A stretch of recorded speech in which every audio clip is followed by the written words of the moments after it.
I'm about to reveal something that might shock you about high blood pressure. I'm Dr. Emma Whitmore, and after 27 years as a cardiac surgeon, after performing over 3,000 open heart surgeries and physically holding hardened arteries in my hands, I can tell you with absolute certainty that almost everything you've been told about hypertension is incomplete. You've been told it's about salt, about fluid, about your body holding on to water.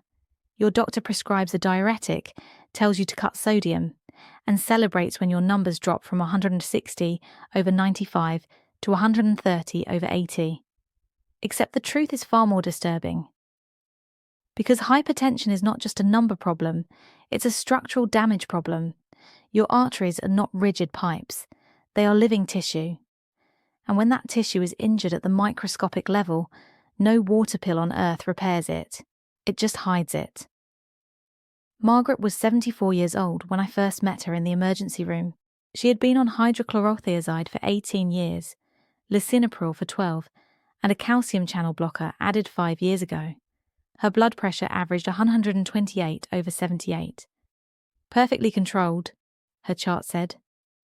She followed every instruction, low salt, daily walks, never missed a dose. But over the previous year, she developed dizziness when standing, crushing fatigue, and subtle memory decline. Her pulse pressure, the difference between her systolic and diastolic, was 62 points. That's a red flag. 2 weeks later, she collapsed in her kitchen from a massive intracerebral hemorrhage. When I later reviewed her vascular imaging, her arteries were stiff, thickened, and inflamed. Not because she had too much water, but because the inner lining of her blood vessels, the endothelium, and its delicate protective coating, called the glycocalyx, had been eroding for years. Imagine your arteries lined with a microscopic Teflon-like raincoat. That raincoat is the glycocalyx. It's made of sugar protein molecules that reduce friction, regulate clotting, and protect nitric oxide production. High blood sugar scrapes it away. Smoking shreds it. Chronic inflammation dissolves it like acid rain on stone. Once it's damaged, inflammation accelerates, nitric oxide drops, vessels constrict, and pressure rises. Not from excess volume, from structural collapse. This is the part most doctors don't explain. They treat the gauge on the dashboard. They don't open the hood. Comment below your current blood pressure numbers and your age. I want to see how wide your pulse pressure is, because by the end of this video, you will understand why that single gap between your top and bottom number could predict your future more accurately than the reading itself. I'm not going to tell you the full repair strategy yet. Before I reveal that, you need to understand exactly how this microscopic damage turns flexible arteries into rigid concrete tubes, and why that process is completely reversible. What I'm about to explain goes deeper than anything you were taught in a routine office visit, because once the glycocalyx is damaged, a biological domino effect begins that most physicians never see unless they look under a microscope. Imagine your artery like a 6-lane highway during rush hour. The endothelial cells are the traffic controllers. The glycocalyx is the smooth asphalt and painted lane markers that keep everything flowing in order. When blood sugar spikes to 160, 180, 200 after meals, those glucose molecules behave like microscopic sandpaper. They scrape the surface.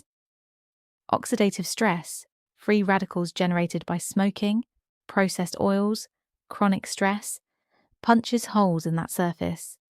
Once the asphalt cracks, inflammatory cells stick, platelets activate, nitric oxide production drops, because the enzyme endothelial nitric oxide synthase, ENOS, becomes uncoupled.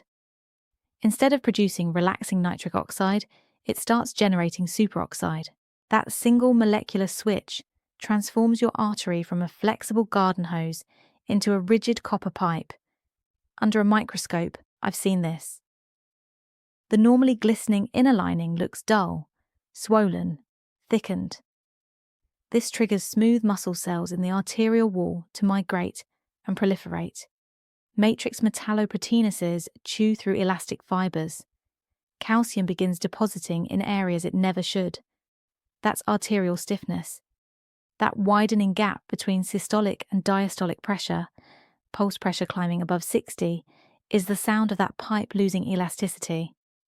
A study published in the Journal of the American College of Cardiology followed over 5,000 adults for 12 years and found that elevated pulse pressure predicted cardiovascular mortality independent of average blood pressure, with risk increasing by over 40% in the highest category. Not a small difference, the difference between walking your granddaughter down the aisle or not.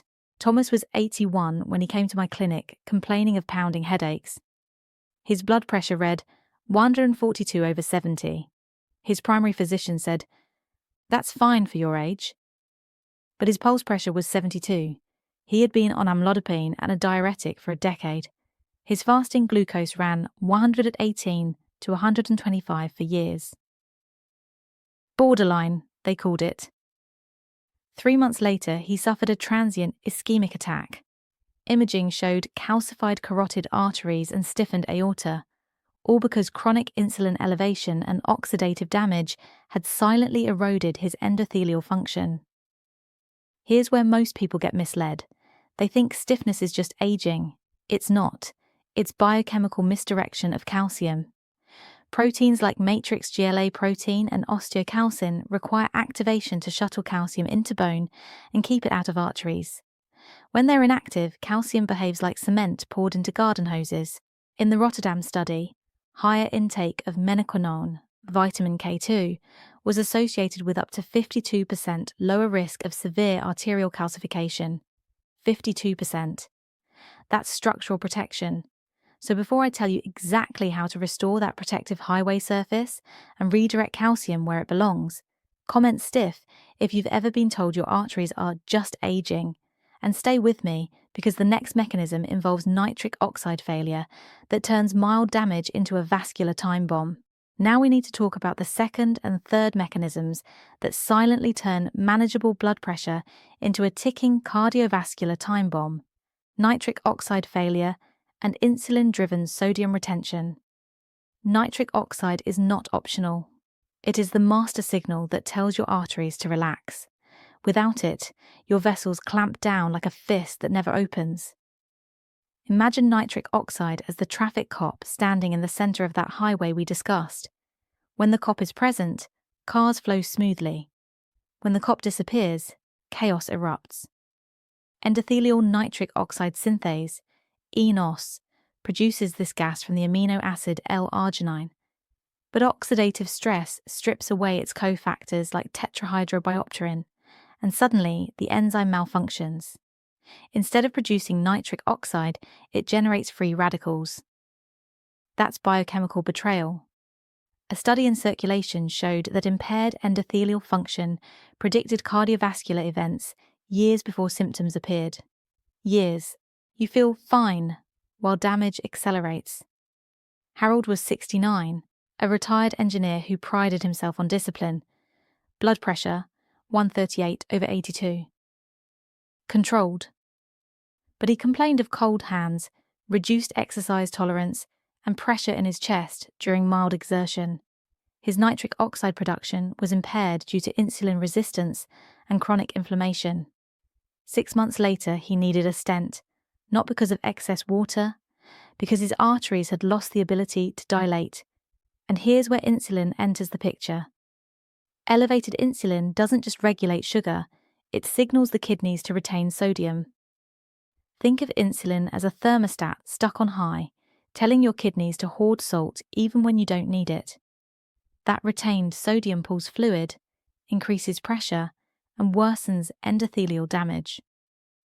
The SPRINT trial aggressively lowered blood pressure numbers, but it did not correct insulin resistance or repair the glycocalyx. Numbers improved. Structure did not. This makes me furious because you're told to manage the reading, not reverse the cause. So what's the beginning of reversal? First, stabilize blood sugar with time-restricted eating, compressing meals into an 8-hour window to lower fasting insulin. Second, resistance training 3 times per week increases GLUT4 transporter activity in muscle. pulling glucose out of blood without demanding massive insulin release. Third, daily antioxidant-rich foods, berries, extra virgin olive oil, leafy greens, reduce oxidative stress that shreds the glycocalyx. Fourth, isometric hand grip training, 2 minutes per hand at 30% maximum contraction, increases nitric oxide bioavailability and lowers systolic pressure by up to 10 points in clinical trials. Not manage it, improve it. Comment nitric if you've ever experienced cold extremities or chest tightness with exertion. Comment your fasting glucose number if you know it. I want you thinking structurally, not numerically. I'm going to give you the exact protocol, specific doses, forms, timing, that activates matrix GLA protein, restores endothelial signaling, improves insulin sensitivity, and begins repairing arterial stiffness at its root. This is where control shifts back to you. Now I'm going to give you the complete structural repair protocol, the one that addresses glycocalyx damage, arterial calcification, nitric oxide failure, and insulin-driven sodium retention at their roots. The first component is vitamin K2, specifically MK7 form, 180 to 200 micrograms daily with food. Not K1. MK7, here's why. It activates matrix GLA protein, which acts like a molecular traffic cop, directing calcium away from arteries and into bone. Without activation, calcium hardens your vessels like wet cement, poured into plumbing. The second component is vitamin D3, 2,000 to 4,000 IU daily, depending on blood levels, taken with fat for absorption. Vitamin D increases production of those calcium-regulating proteins, but without K2, it's like hiring workers without giving them instructions.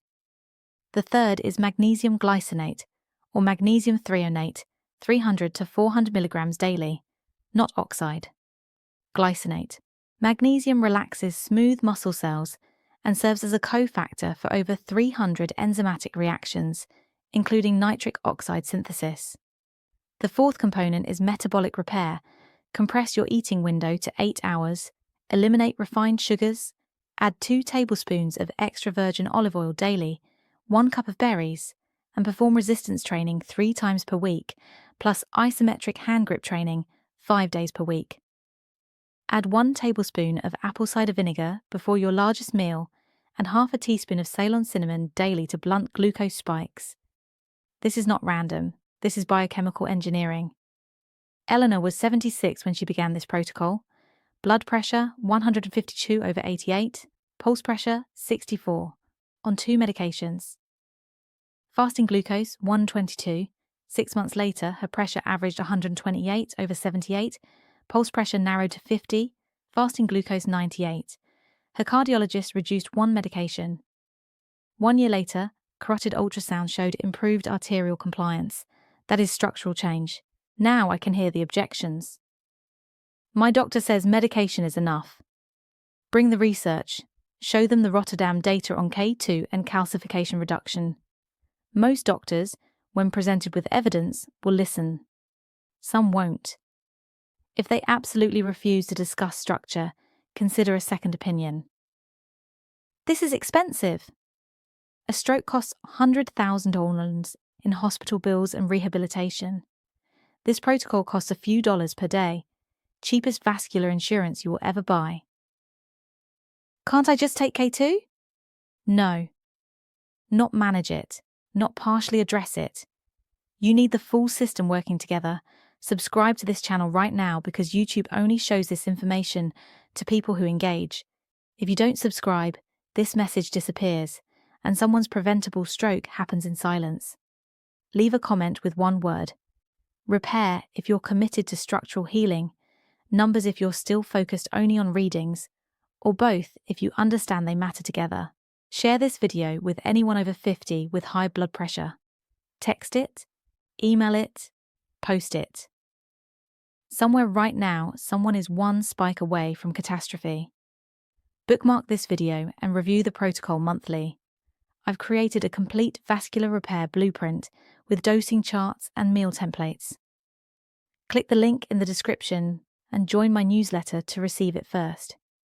You now understand what most people never will. Hypertension is not just pressure, it's damage, and damage can be reversed.